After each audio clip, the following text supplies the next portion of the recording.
The game just pressed the one button that could set the entire West Coast on fire again. He put Drake on a record, stamped it for Documentary 3, and let the internet do what the internet does best. And within hours, the timelines were screaming that Kendrick Lamar had been shot at, that the war was restarting, that Compton was choosing sides again. But here is the truth that nobody wants to say out loud. The loudest thing about this song is what is not on it. And by the end of this video, you will understand why the biggest story in hip-hop right now is not a diss at all. It is a 10-year-old video shoot in Compton that Kendrick never forgot, a phone call from the top of TD that rewired this entire family tree, and a cover art conspiracy that has grown adults studying Chevrolets like forensic analysts. Breathe. Because this one is layered. Now, before we go deeper, I hope every one of you is doing amazing today. It is Friday. The weekend is right there waiting. And for the timeline detectives and professional outrage addicts we will be discussing today, I sincerely hope your weekend is half as eventful as the imaginary beef you tried to manifest yesterday. Tap that like button and do not just tap it, stand up with it. I want a full head count of everybody walking into this one together. This is a numbers game, and the other side has been very loud and very wrong for a very long time, so let the counter speak. And if you are rocking with the movement for real, subscribe and lock yourself in, because the second Documentary 3 fully lands. We are going through it track by track, bar by bar, and you already know nothing gets past this channel. We are also on the march over on the second channel, the Hoops channel, pushing toward that first 1,000 subscribers. The vibes over there are immaculate, the content is already rolling, and you are going to want your seat before the doors close on that too. Now, let us talk about what actually happened. Because what actually happened is far stranger than the headline version. Game is days away from releasing what is framed as the final chapter of the most important album series of his career. Documentary 3. 24 tracks. A legacy project. The kind of album meant to walk a man into the sunset, chest out. And the first thing the world gets to hear is a record with Drake called No Breaks. Sit with that for 1 second. Out of 24 songs, out of every direction the rollout could have pointed, this is the door he opened first. A Drake record. In this climate. With the smoke from the biggest battle in rap history still hanging in the air. Whether you love Game or cannot stand him, and this channel has done both depending on the day, you cannot tell me that choice was an accident. Game has been in this business over 20 years. He knows exactly what a Drake feature does to a news cycle in 2026. He knows which names get dragged into the conversation the moment that pairing touches the internet. He has played chess with public perception since before some of these pages had accounts. So the question that opens this whole thing is not really about a song. It is about intent. And to get to intent, we walk through the record itself, the explosion of theories around it, the receipts that fell from the sky this week inside the TD camp, and the one cover art detail that has a corner of the internet foaming at the mouth. Stay right where you are, because the first twist arrives early. The record everybody is calling a declaration of war? The people closest to it are calling it something else entirely. On the record. Let us start where every honest conversation about this record has to start. The music. I have run No Breaks front to back more times than I will admit, and I will give you the review without the agenda, because if you have been here long enough, you know this channel carries water for nobody. First impression? It sounds like a vault record. It sounds like something that has been sitting on a hard drive collecting digital dust, pulled out, dusted off, and deployed at the perfect moment. It does not sound like two giants locking in a studio in 2026 with blood in their eyes. It sounds like a layup. A warm-up. Bait on the hook for an album that is about to swallow the entire news cycle whole. And then there is the feature itself, and this is where I need everybody to be honest with themselves for once. This is 2026. If your name is going to sit next to Drake's name on a track listing, we need Drake verses. Actual verses. What we got was hook duty and ad-lib energy. And before the OVO defense squad storms the comments, let me be fair, the record is not trash. The bounce is there, the attitude is there, Game sounds comfortable in his skin in a way he has not always sounded over the last few years. But this is Game and Drake. These are the two names that gave us 100, our record so important to West Coast history that we are literally going to spend a whole section of this video talking about the damage it did behind the scenes. When those two names share a track listing, the standard is not passable. The standard is historic. And this? This is not historic. This is a promotional flare fired into the sky so everybody looks up right before the album drops. As a promotional flare? It worked flawlessly. Everybody looked up. Because here is what the record actually did within 12 hours of touching the internet. It made every single conversation in hip-hop about three men, only two of whom are on the song. Game, Drake, and the man whose name was never uttered on the record, but whose shadow is draped over every frame of this rollout. Kendrick Lamar. And the machine that did that, the machine that converted 2 minutes of decent West Coast bounce into a week of hysteria, was not the music. It was the audience. And if you think that dynamic is an accident, if you think Game did not price that reaction into the cost of dropping this record first, then I have a bridge in Compton to sell you. Now listen, because this next part is where the video stops being a song review and starts being a documentary of its own. While the fan pages were foaming, while the Kendrick Defense Brigade was drawing battle lines, and while the Drake engagement accounts were popping champagne over a hook with no verse attached, the people actually inside the situation were doing something completely different. They were de-escalating. Quietly. Publicly. On the record. Take hitter J3. While the internet was duct-taping this record to the beef, here comes a voice from inside the actual camp, tweeting directly into the storm. Game is still the homie regardless. What you are hearing is not a Kendrick diss. Read those words again. That is not a fan page speculating. That is a man with real proximity to the situation stepping in front of the narrative and saying, calm down, this is not that. He went further. He told everybody the song is not new. Which confirms exactly what your ears told you if you were listening instead of hunting a headline. Vault record. Old session. Deployed strategically. I said it in the first minute, and I will say it again now. The truth about this song was audible the entire time. The hysteria was a choice. And then there is punch. The TD president put up a message about the world really going crazy, and the timing of it sent the conspiracy wing of hip-hop Twitter into a full meltdown. He must be talking about the record. He must be firing a warning shot. He must be. Or, hear me out, a man looked at the state of the world and posted about the state of the world, and a community trained to see everything as a chess move saw a chess move. Does this channel believe in TD coincidences? Not usually. But I am going to be consistent here, because consistency is the only currency that matters in this space. If I am going to demand that Game gets the benefit of the doubt, then Punch gets it too. Until the man says a name, there is no name. Screenshot that. But hold on. Because while the foot soldiers were calming the waters on one side of the conversation, a completely different explosion was going off on the other side, and this is the part of the story that makes everything else look like a warm-up act. Because this week, we did not just get a song. We got a phone call. And what was said on it rewrote 10 years of West Coast history in 90 seconds. Let me set this scene properly, because the details matter and I need you locked in for every single one of them. Stat Quo went on record this week with a story that should have been the headline of every hip-hop publication on the planet, and somehow the cover art discourse ate it alive. According to Stat, while the clips about Game and Drake and this whole situation were making the rounds, his phone rang. And on the other end of that call was Top Dog, the CEO of TD. The man who has sat at the head of the table for the entire Kendrick Lamar era, the entire TD dynasty, all of it. And Top was not calling to gossip. Top was calling with instructions. The message, boiled down to its bones, was this: when these clips come out, the whole story has to be told. Not a piece of it. Not the convenient version. The whole thing. Because Top wanted everybody to understand something specific, something he clearly feels has been misunderstood for a decade. Did not just stop talking to Game for no reason. Kendrick. The boogeyman himself. For years, the public story in certain circles was that the boogeyman iced Game out of nowhere, that the coldest MC of his generation got distant with one of Compton's founding modern kings for no discernible reason. And depending on which fanbase you asked, that was either Kendrick being calculating or Kendrick being petty. Top's position, delivered through Stat, is that both of those readings are wrong. There was a reason. There was always a reason. And the reason has a name, a location, and a release date. The 100 video. Compton. 2015. Here is the history for anybody who needs it, and honestly, even if you lived through it, you need to hear it again with the new context strapped on. In 2015, Game and Drake dropped 100, one of the biggest records of that entire year, and for the video, Game brought Drake to Compton. Not a set. Not a soundstage. Compton. The actual streets.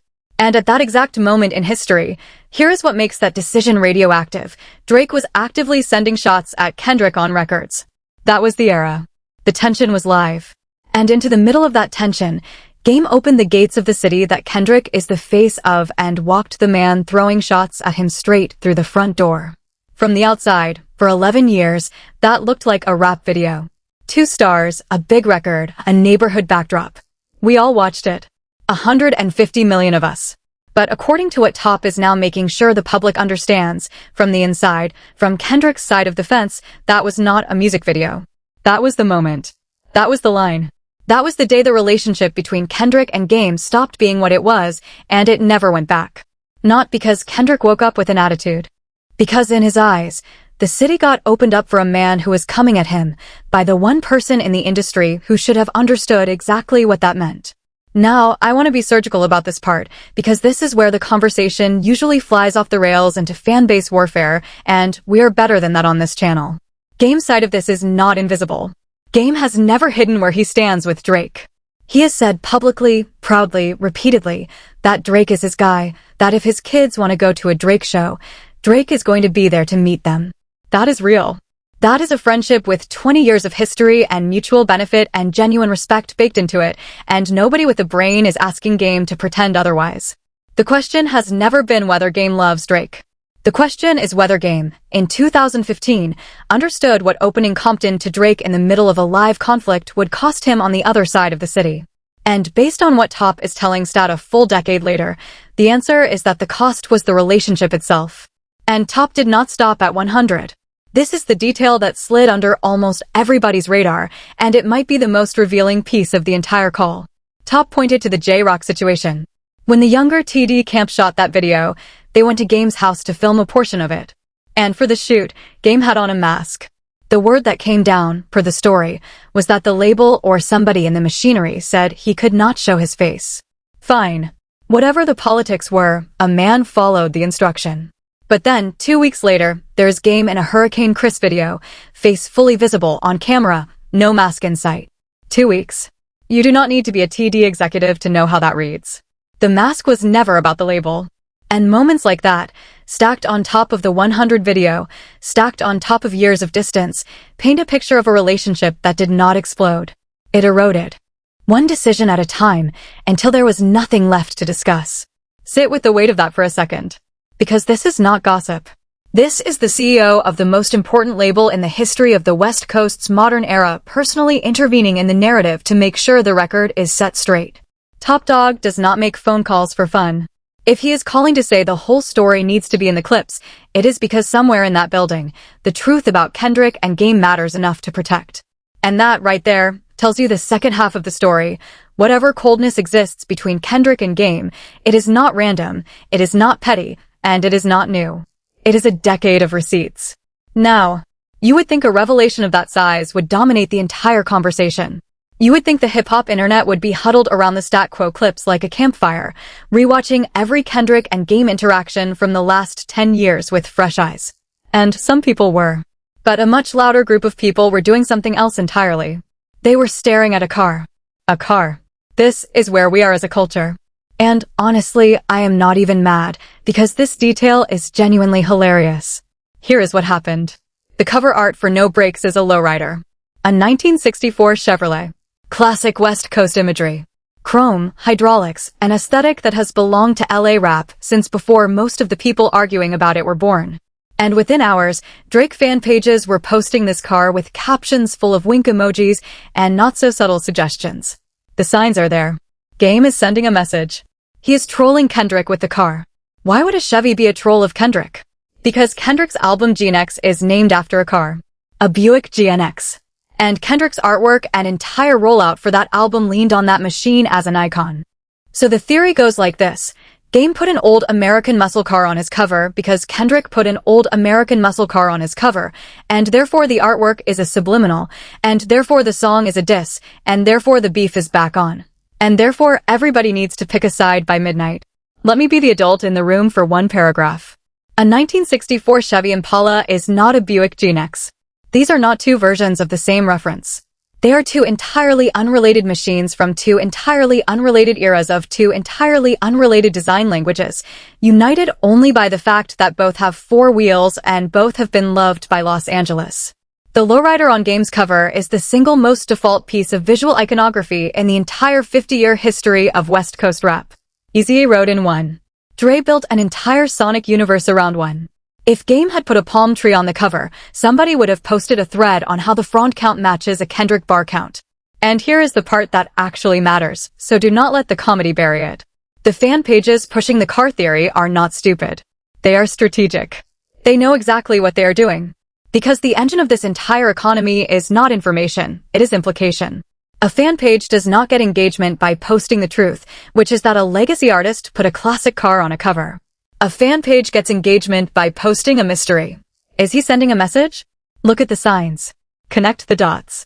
And the insidious thing about that format is that it is unfalsifiable. There is no version of reality where the theory dies. If Game disses Kendrick on the album, the car was a warning. If Game never mentions Kendrick at all, the car was a decoy, or a fake-out, or a chess move so deep that only real ones understand it. Heads they win, tails you lose, and the engagement counter spins either way. I want you to remember this mechanic, because we are going to come back to it at the end of this video, and when we do, you are going to see that the car was never the story. The car was the product. But we are not there yet. First, we have to do the thing that almost nobody screaming about this record online actually did. We have to read the lyrics. All of them. Slowly. So let us actually go through the record, bar by bar, the way the timeline was never going to do it for you. Kids on a playground, I am about to slide. 3 birds on a coop, 22s on a ride. Said pick a side, then I am picking homicide. Do not try your luck. That is the stretch of the song that got screen captured, quoted, reposted, and framed in 50,000 tweets as the smoking gun. Pick a side, then I am picking homicide. And yes, on its face, in a vacuum, in a week where the entire culture is hypersensitive to the words pick a side, I understand why eyebrows went up. But now do the thing the timeline refused to do. Keep reading. I peep when they tuck. Do not call my bluff. Throwing gang signs, talking that talk, walking that walk. What is that verse actually about? It is about Game. It is about the identity Game has rapped about on every single project he has ever released since 2005. The streets. The city. The politics of sides and what happens to people who choose wrong. That is not a Kendrick verse. That is not a Drake verse. That is the exact same lyrical territory Game has been homesteading for 2 decades. He was rapping about picking sides when Kendrick was still handing out mixtapes. You do not get to retroactively convert a man's entire artistic identity into a subliminal because the calendar says there is a beef happening somewhere else in the industry. And the rest of the record follows the same shape. It is a California record. It is cruising music. It is a record about motion, about the city, about standing where Game stands and not moving for anybody. There is no name check. There is no bar that bends toward Kendrick in a way that survives a sober second read. I went through it line by line, with the specific intention of finding the diss that everybody swore was in there, and I came back empty. Not because I did not want the story.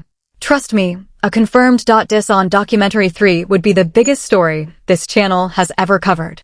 I would love nothing more than to stand here and tell you the war is back on. But I am not going to lie to you for a thumbnail. The diss is not on this record. The diss lives in the gap between what the record says and what certain corners of the internet needed it to say. And that gap is where this entire week of hysteria was manufactured.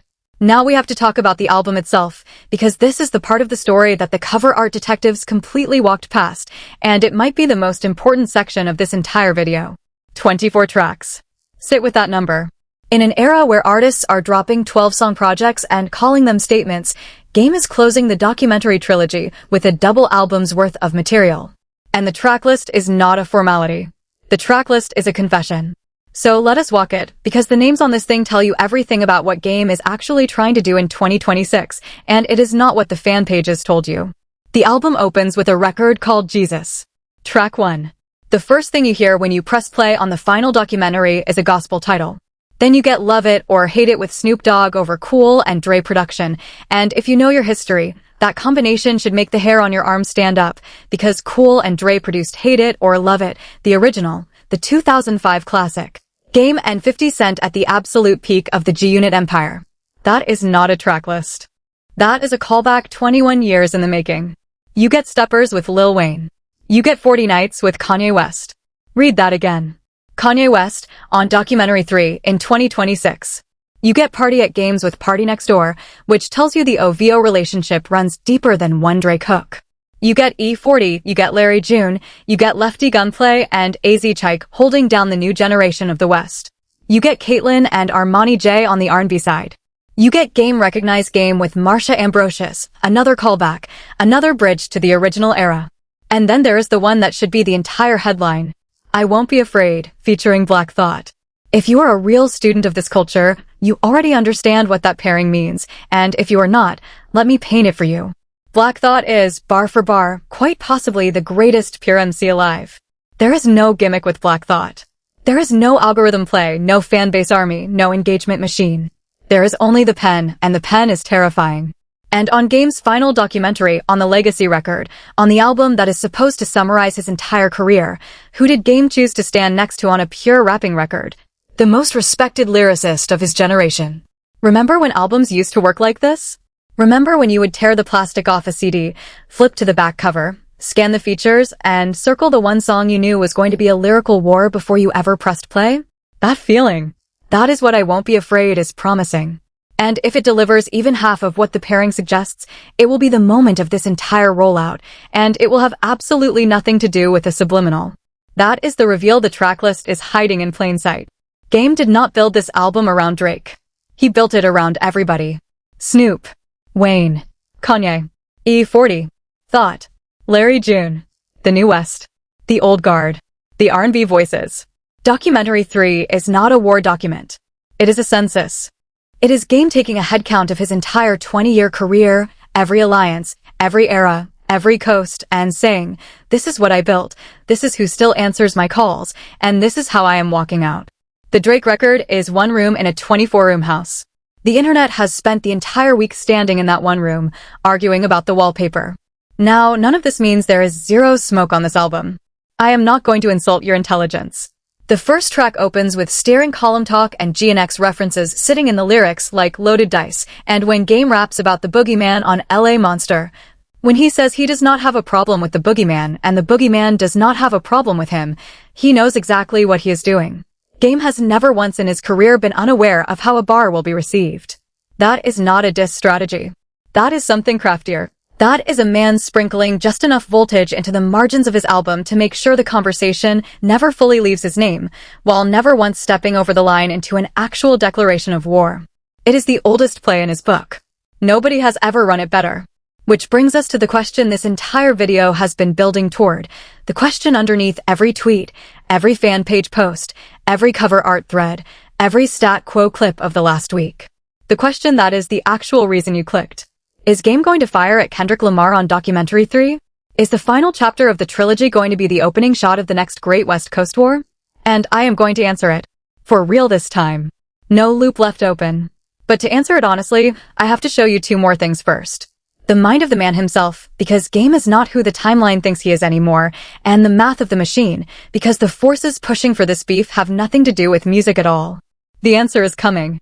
And I promise you, it is not the answer the loudest voices in this conversation want to hear. Let us start with the man.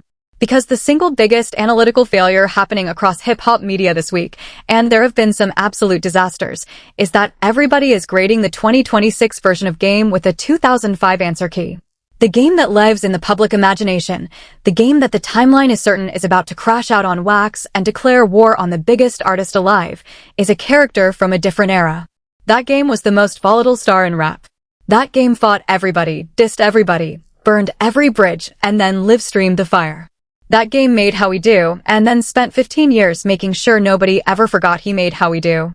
And here is the thing that nobody in the engagement minds wants to admit, that version of Game has been gone for a long time. What replaced him is something far more interesting, and the culture has been very slow to update the file. Look at the actual record of the last several years. Not the headlines. The record. Game has spent this entire stretch of his career doing something he never used to be capable of doing, which is threading the needle between respect and neutrality. He rode with Kendrick publicly during the battle without ever making it his fight. He kept Drake close without ever co-signing the warfare. He has stood on the I'm the best rapper from Compton Hill 100 times, and every single time he has said it as heritage, not as a threat. There is a massive difference between a man saying I am the king of my city and a man saying I am coming for the king of my city. Game has spent 5 years saying the first thing. The internet keeps hearing the second thing. And that gap between what Game says and what the internet hears is not an accident. It is the product being sold to you, and we will get to the sellers in a moment. Here is the other thing about Game that the hysteria merchants will never tell you, because it kills the whole storyline. Game loves being talked about more than he loves anything else in this business, and he is completely open about it. This is the man who named his single Hate It or Love It, who titled an entire album around the idea that you will never be neutral about him. Controversy is not a side effect of Game's career. Controversy is the fuel line. And in 2026, with a legacy album on the way and a finite number of news cycles left in the tank, the cheapest, safest, most effective controversy available to him is exactly the one we watched unfold this week. Stand next to Drake. Say nothing about Kendrick, and let the fan bases build the war themselves. He gets a week of headlines, a trending topic, a viral cover art conspiracy, and 1,000 reaction videos, and he never has to write a single risky bar. It is the most efficient rollout strategy in the history of the genre, and it costs him nothing, because the beef exists entirely in the imagination of the audience. Now, could I be wrong? Could Documentary 3 land on Friday with a full Kendrick evisceration sitting at track 13? Sure, anything is possible. This is hip-hop, and Game has never once in his life made the safe choice 100% of the time. But if you are going to bet on the math, and the math says this. A direct Kendrick diss in August of 2026 is the single worst career move available to Game, and Game knows it. The culture has already rendered its verdict on that war. He is sitting on the mountain with the Grammy sweep, the Super Bowl, the stadium tour, and the permanent title belt. Anybody who steps toward that mountain right now is not starting a fight. They're scheduling a funeral. Game has watched what happened to everybody else. He has a 20-year legacy, a city that finally forgave him for every old sin, and a retirement album that is shaping up to be a genuine classic. He is not trading all of that for 48 hours of trending topics. He is just not. Screenshot this paragraph too. And there is one more reason, and it is the one nobody says out loud. Kendrick cannot be baited. That has been proven more conclusively than anything else in modern rap. When the biggest artist on the planet spent months throwing everything at him, Dot responded exactly once, at the exact moment of his choosing, with the most devastating run of records the genre has ever seen, and then he went completely silent again. That is not a man who responds to little shots. That is not a man who responds to GNX references and boogeyman name drops. That is a man who has decided that his silence is worth more than your rollout, and he has been right every single time. Game understands this better than anybody, because Game is the only man alive who watched both of these careers from the inside. He knows that dissing him buys you nothing, and he knows that being adjacent to his gravity, being in the conversation without being in the crosshairs, buys you everything. That is not cowardice. That is the smartest veteran play of the year. Which brings us to the machine. Because none of this, not the hysteria, not the cover art theories, not the 50,000 quote tweets, happens without the machine. And you deserve to know how it works, because once you see it, you cannot unsee it, and you will never fall for it again. The fan-base industrial complex does not care about Game. It does not care about Kendrick. It does not care about Drake. It cares about throughput.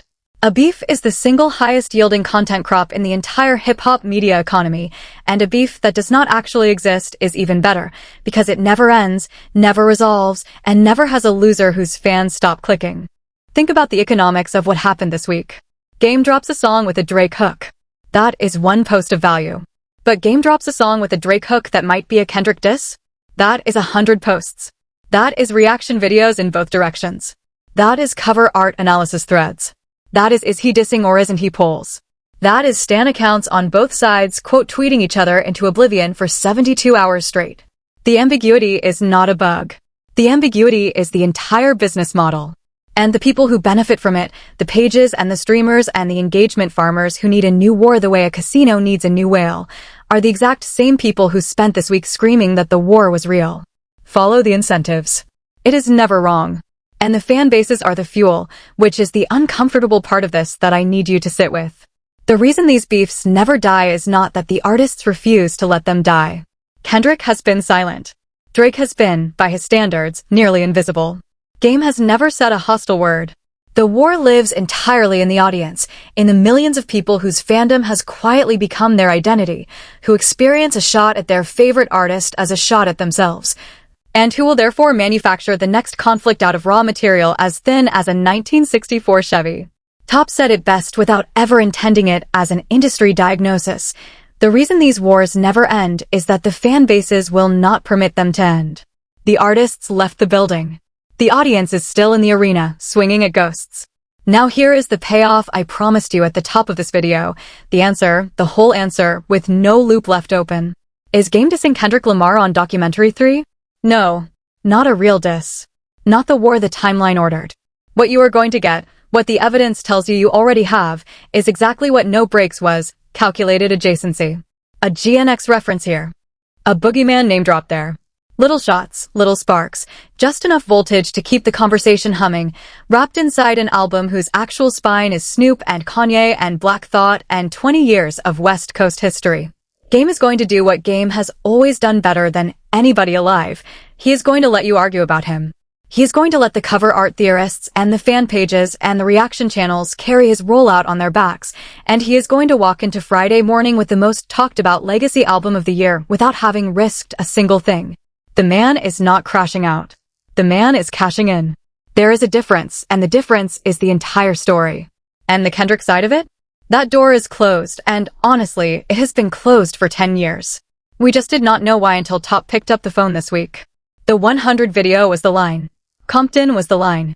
Whatever relationship Kendrick and Game had, it ended in 2015 on a video set in the city both of them call home, and everything since, the distance, the silence, the boogeyman bars, has been the aftershock. Documentary 3 is not going to reopen that door because Game does not want it reopened. He wants what he has always wanted, to be the most talked about man in the room. And this week, for the 100th time in 20 years, he was. Love him or hate him. That was always the whole point. So now it is your turn, and I mean that, because this is the part where the conversation becomes ours. Get in the comments and tell me where you land. Number 1. Did Game know exactly what he was doing with the Drake record and the cover art, or is the timeline giving a vault throwaway way too much credit? Number 2. Does Top's revelation about the 100 video change how you see the last 10 years of Kendrick and Game, and should Game have ever brought Drake to Compton in the first place? And number 3, the big one, the one I want a real answer to, when Documentary 3 drops, is there any bar, any reference, any shot subtle enough or loud enough that would actually get Kendrick to respond? I say no. I say that door is sealed for good. Prove me wrong below. Best comment gets pinned, and I am reading every single one. And listen, this story is nowhere near finished. The full album is days away, and the moment it lands, we are going through all 24 tracks, every bar, every feature, every reference, and if there is real smoke hiding anywhere on that track list, this channel will find it before anybody else even presses play. So if you made it all the way to the end of this one, you already know you are built different. Tap the like button on your way out so the algorithm knows the family showed up today. Subscribe if you have not, because the Documentary 3 full breakdown is coming the second the album drops, and you do not want to be the one catching up from behind. Get over to the Hoops channel too. We are marching on that first 1,000, and every single one of you counts double over there right now. And if you want to keep going right now, if you want to see the last time the internet manufactured a war out of absolutely nothing and how that one ended, the next video is already waiting for you on the screen. Pick it. I will see you in there. And whatever you do this weekend, do not let anybody borrow your name for their rollout. Peace.